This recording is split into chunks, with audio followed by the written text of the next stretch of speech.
So if a politician, I'll give you kind of a loaded question, you can take it however you want, but if a politician was listening to this, and God knows like all the politicians in the country listen to this podcast, what would be a benefit to them embracing it besides just the fact that, well, if we can't get rid of it, we might as well just go along with it? Like, is there a pitch to governments of like, you should want this rather than want it because all your citizens want it and it'll help you get elected? Is there a reason that Bitcoin does good things for governments? Or is it just that it, because the people are happy, ultimately that flows up to the government, if that makes sense?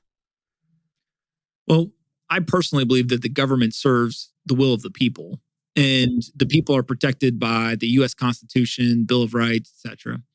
And Bitcoin is the equivalent of the U.S. Constitution and those American ideals codified in a software system. Now, when I say that, people are like, oh my God, this is like crazy shit, right? Like, what is a bombastic statement? But let me explain.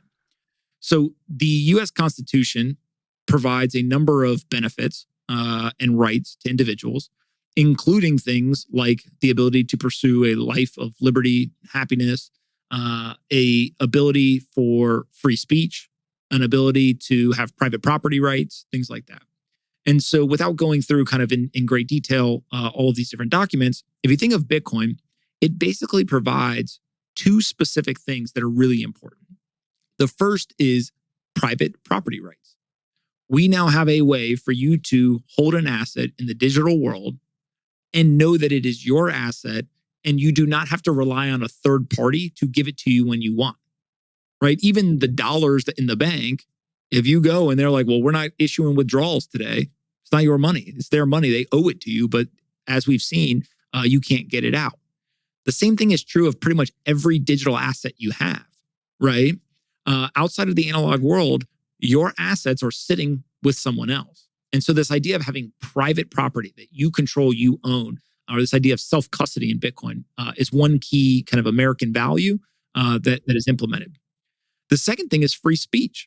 So there are a number of different cases that have gone all the way up to the Supreme Court that have proven that software is protected under the free speech.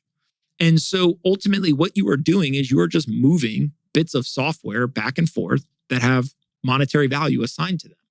But if I want to send you a string of words, right, and you ascribe economic value to it, if I am prevented from doing that, then is my free speech right being violated? It's a big question. I talked to a number of lawyers, had them on the podcast. They believe yes. They believe that stopping someone from sending someone else software that doesn't violate other, kind of violence or whatever, is protected under the free speech. And so when you start to look at this, you're like, okay, those are like very direct applicable things in terms of Bitcoin structure and American rights or values. But then when you zoom out and you look and you say, okay, well, what does America stand for? America stands for opportunity. America stands for capitalism and democracy and all these different things. Bitcoin is a democratic system. If there needs to be a change to the code in terms of people want to create software updates, if there's some sort of major difference in what people want to do, it's up for vote.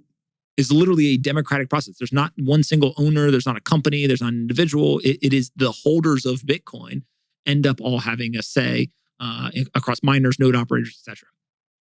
The second thing is Bitcoin is a free market.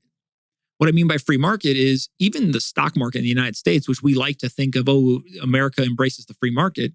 If a stock is too volatile, the circuit breakers come out, right? We have hours of operations. We have all these different things that, again, there's a good reason. Like we don't want humans up 24/7, 365, trying to trade stocks. I get it. But that ultimately is not a true free market. Bitcoin does trade 24/7, 365. Anyone can use it at any time. There are no circuit breakers, just all these things. It's much more of that free market kind of economics at play than maybe otherwise.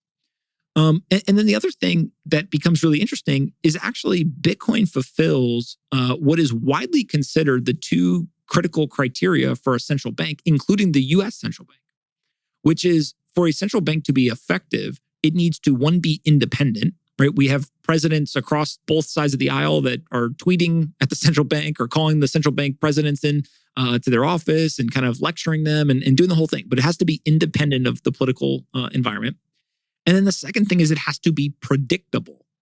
So if has to be independent and predictable, if I was to put up any central bank in the fiat world next to Bitcoin, I think most people would be like, no, Bitcoin is definitely more independent and more predictable, which ultimately fulfills kind of the responsibilities of the central bank in a better manner for the American people. And so you kind of look at this and you're like, okay, like this is like getting into the fringe kind of Bitcoin theory and all of that. But if you go and you talk to the politicians, you say, hey, if you really believe in the US Constitution, what is the argument against it? And what you find is that like there's not a lot that they kind of can stand on. And so naturally what happens is, as with most things in the world, it's not black and white. It's kind of the culmination of different things. So you have people who are holding it. The White House estimates about 15% of Americans have Bitcoin or cryptocurrencies. You have this kind of appeal to the US Constitution and individual rights that are kind of baked into the system. You have the alignment with democracy and capitalism, which until somebody finds a better system appears to be the best system that humans have created. And then lastly is you're competing with candidates that are likely to be sympathetic to this, right? If you're in a race and there's 10 people, somebody there is going to be pro Bitcoin or cryptocurrencies. And so what you do is when you get to this like intersection point of all these things is I've just continued to say like a Bitcoiner will be president, but the Bitcoiner probably isn't going to run on like, let's kill the US dollar, get rid of it. And like, we're going to install Bitcoin as the national currency. What's more likely to happen is like right now, a stock investor is president. Why? Because the guy who became president owns stocks. Same thing with Bitcoin, right? It's like somebody's going to become president, like, oh yeah, I own some Bitcoin. Okay. And so understanding that like these things have long timelines is important as well. And if tons of young people are into it, it just naturally will take hold in positions of power and influence, 20 years from now. I mean, you've kind of seen it in the city that you're living in, Miami. It's been a strong pillar of the mayor's kind of stature in the community, and kind of there's been a lot of people looking in. So I could see how that scales all the way up to the White House one day. Yeah, and in Texas, same way, right? Governor Abbott, I think, has been a pretty big, or at least maybe he's been sympathetic, I think, to it, and hasn't tried to kind of squash innovation and the economic work being done there. Texas is by far the mining capital of the world now when it comes to Bitcoin. All the oil and gas folks seem to have really embraced it. And that's just 2 states in the United States, right? There's plenty of other places that are doing great things. And so I think it's inevitable, but like people want it to happen now. And, as you find out in life, like a little patience could serve us all well.